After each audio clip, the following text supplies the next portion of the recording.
Bonjour.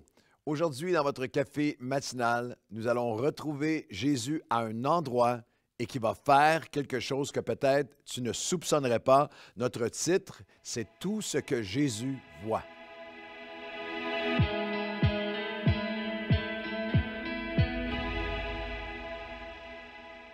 Bonjour à tous et bienvenue à votre café matinal. Nous sommes dans Luc chapitre 21. Quelle aventure que ces cafés matinaux! C'est un dévotionnel qui est unique. Je pense en francophonie d'avoir un café matinal, avoir un dévotionnel sur chaque chapitre des évangiles. C'est notre objectif. Nous arrivons dans quelques chapitres à la fin de l'évangile de Luc. On va poursuivre avec l'évangile de Jean. À la fin, nous allons avoir 89 cafés matinaux pour vous. Avec à chaque café matinal, il y a un passage, il y a une pensée, il y a une pratique spirituel, un principe spirituel et une prière pour vous. Alors, je vous invite à partager avec tous vos contacts ces cafés matinaux. Quel outil pour être inspiré de la part de Dieu? 2 fois par semaine, vous recevez les cafés matinaux directement. Vous pouvez, ils sont tous déjà là sur notre site. J'étais récemment en France pour un voyage et tout le monde, partout, j'ai rencontré des gens qui me disaient « Merci pour les cafés matinaux, je suis les cafés matinaux. » Alors, je salue tous nos amis de France. C'était une conférence où il y avait des amis de France, de Suisse, de Belgique. Alors, je veux tous vous saluer là où vous êtes au Québec ou en francophonie. Et nous sommes dans Luc, chapitre 21. Notre thème aujourd'hui, « Tout ce que Jésus voit ». Avez-vous déjà réfléchi à tout ce que Jésus voit? À tout ce que Jésus voit que nous ne voyons pas. Jésus voit tout de notre passé. Dans l'Évangile de Jean, chapitre 1, il dit à Nathanaël, « Je t'ai vu sous le figuier. » Alors, Nathanaël avait été sous le figuier dans le jour précédent. « Je t'ai vu sous le figuier. » Il sait tout de notre passé. C'est quelque chose de puissant lorsque tu réalises qu'il sait tout de comment notre passé nous affecte, mais aussi, plus que nous-mêmes, mais aussi, il sait tout de comment les choses de notre passé peuvent être utilisées de lui pour accomplir la volonté de Dieu aujourd'hui, les œuvres préparées d'avance qu'il a pour nous. Tout ce que Jésus voit, il voit tout de notre passé, il voit tout de notre futur. Il a prophétisé à plusieurs étapes de la vie de Pierre, par exemple. Dans les évangiles, il a prophétisé qu'après sa chute, il se relèverait. Il a prophétisé et qu'il l'a vu 50 jours plus tard, le jour de la Pentecôte, pour annoncer l'évangile et l'ouverture de l'Église. Il a même prophétisé dans Jean 21. Il a annoncé comment Pierre était pour mourir. Lorsque tu étais jeune, tu allais où tu voulais. Mais un jour viendra où un te prendra et t'amènera où tu ne voudras pas. C'était un message, une annonce prophétique de la mort de Pierre comme un martyr, comme plusieurs des autres apôtres. Alors, c'est vraiment cette notion qu'il voit tout de notre passé, de notre futur. Jésus voit tout. Dans les sphères et dimensions invisibles dans les lieux célestes. Les combats spirituels qui prennent place quand nous vivons nos vies, nous voulons servir Dieu, nous cherchons à plaire à Dieu. Même lorsque nous accomplissons le ministère tous ensemble, nous contribuons à voir l'avancement du royaume de Dieu. Et lorsque des gens sont touchés, lorsque des gens sont guéris, lorsque le ministère prend place, il y a des choses que nous ne voyons pas dans les lieux célestes. Dans Luc chapitre 10, il a dit, j'ai vu, alors que les disciples étaient en train de prêcher l'Évangile avec puissance et des gens étaient sauvés et guéris, il a dit, j'ai vu Satan tomber du ciel comme un éclair. Ça faisait référence vraiment au passé, à la chute satanique du tout début, mais aussi au royaume de Dieu qui est abattu, qui est renversé, une personne à la fois. La question avec toutes ces choses tellement extraordinaires que Jésus voit, Jésus serait-il intéressé par le montant que vous écrivez sur votre enveloppe de dîmes ou de générosité? Ça, je sais que c'est très, très vintage.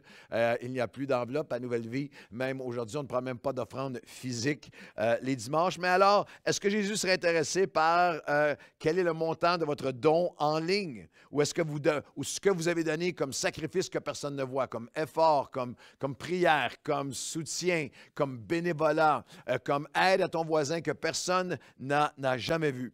Dans Luc, chapitre 21, nous avons un moment assez intéressant.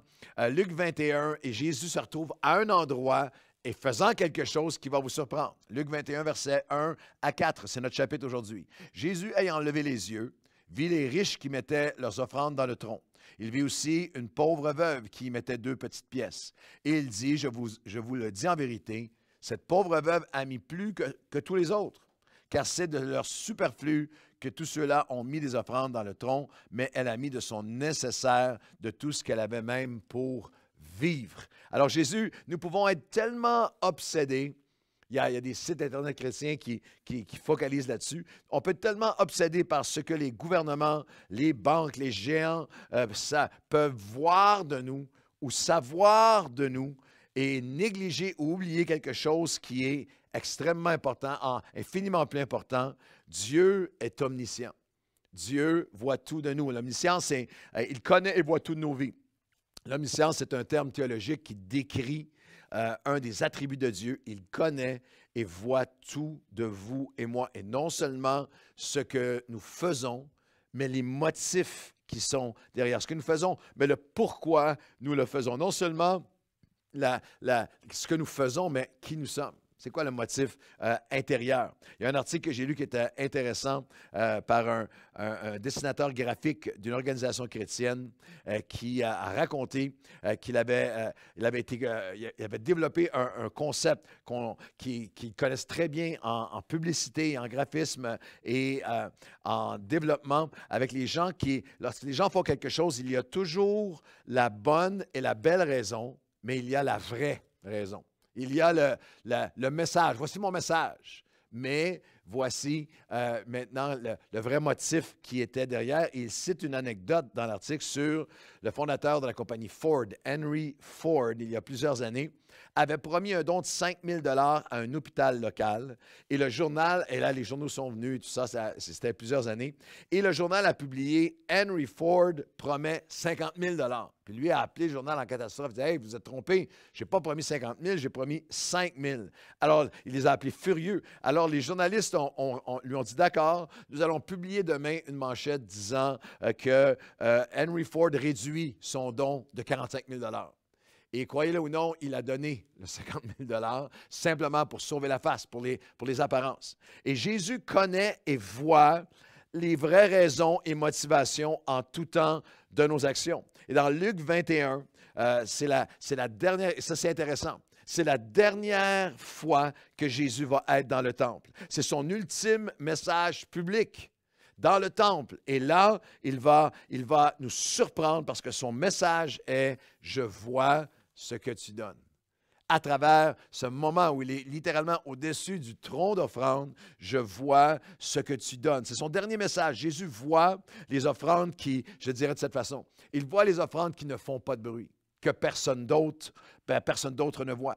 La pauvre veuve a donné des petites pièces, en grec c'était 2 leptas. C'était moins qu'un sou. C'était la plus petite mesure possible, le plus petit change possible, la plus petite mesure monétaire possible. À cette époque, plus une devise monétaire était élevée, plus elle était lourde et brillante. Les pièces grossissaient selon leur valeur. Et pourquoi plus lourde était plus important? Parce que littéralement, dans ces cercles religieux-là, plus lourde faisait plus de bruit. Je vous explique. Le tronc, à ce moment-là, il y a plein de confirmations historiques de ça, était comme une trompette inversée, et large en haut et étroite, et lorsque les gens venaient et déposaient leurs offrandes, plus la pièce était grande, plus ça faisait un son, un bruit spectaculaire, et tu peux littéralement imaginer les gens faire « Ouh, quelle offrande !» juste par le son.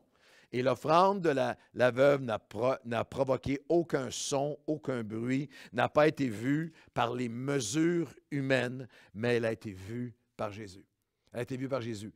Et l'offrande que tu fais de tes biens matériels, de tes prières, de ton pardon, de ton amour, de ton bénévolat, de ton service, de ton sacrifice, de ton temps qui ne fait aucun bruit par les mesures humaines, est vue par Dieu. Elle est vue par Dieu. Jean Calvin, dans son commentaire sur ce texte, le théologien Jean Calvin a un message tant pour les plus riches que pour les pauvres. Il dit, même à ceux qui sont moins nantis, vous pouvez toujours donner.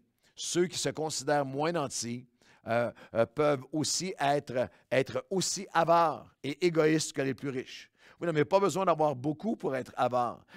Calvin dit, j'ai vu autant d'absence de générosité et de convoitise matérielle chez les plus pauvres que chez les plus riches. Cette veuve qui avait si peu a été généreuse et Jésus l'a vue et il l'a célébrée. C'est un mythe que la convoitise ou le matérialisme ou le manque de générosité, c'est l'apanage des riches. Pas du tout. C'est une condition de cœur. Il dit aux riches, l'enjeu n'est pas le montant donné, mais le sacrifice. Je dirais de cette façon, ce n'est pas pour Dieu.